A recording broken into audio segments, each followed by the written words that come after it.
The end.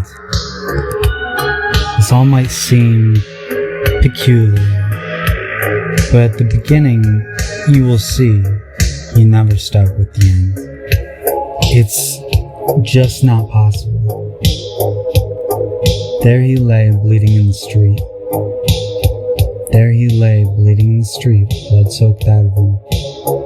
There he lay, bleeding in the street, a trickle of blood as his body hit the concrete. There he lay, after being hit by the bike. There he lay, the 5 o'clock alarm yet to ring.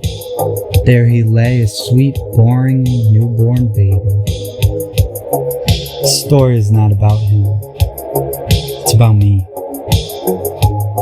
I always wanted someone else to depend on, someone like me.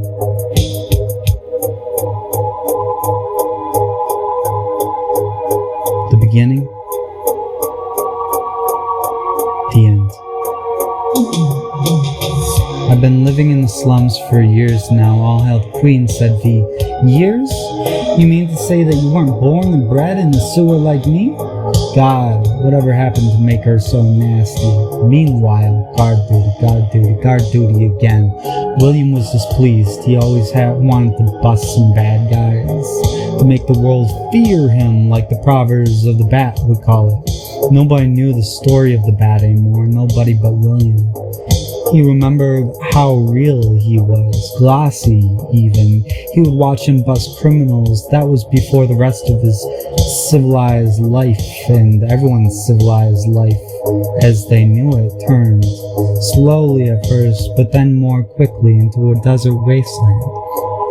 Then, hiccup?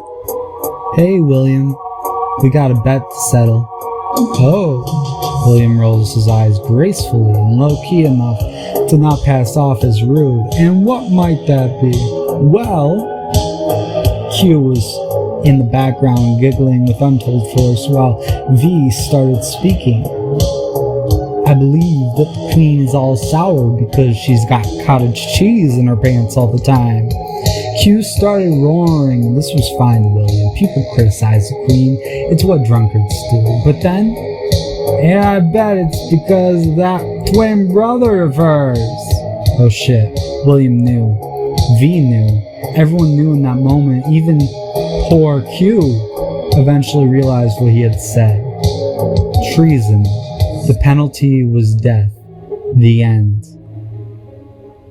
It took V years to realize what they needed to do. It took more than years to plan. Only a second to execute. A dagger to the throat, in God we trust. V was praying because they knew it would be their last day on Earth. Lieutenant William, their friend, they would be powerless to stop what would happen after that moment that had passed. Except for it never did. Good job, Admiral. He never was trusted by any of his men again. Why is she still alive? Why hasn't she aged a day? The Queen is getting rid of language. It is now a crime to speak. Well, he goes by a resistant fighter turned traitor, turned leader of the Royal Guard. Eventually could no longer tell his wife that he loved her, and it was eating at his insides.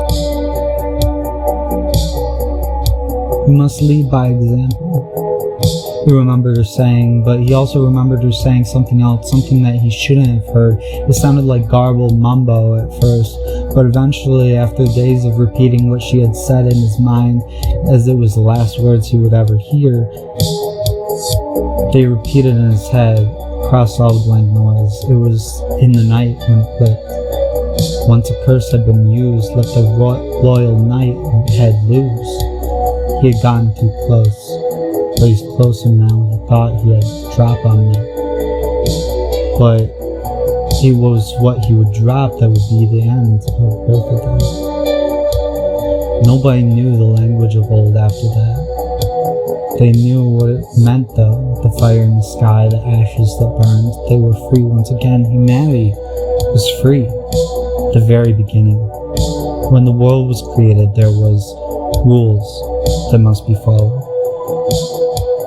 They must believe that they are alone in the universe. They must not be tampered with by outside sources, and they must remain free. So they blended in amongst the people. Over time, they learned how to make humans tick. And the old ways never died, but the old ones did. They were murdered by their children. Then there was 2. Then there was 1. Now there's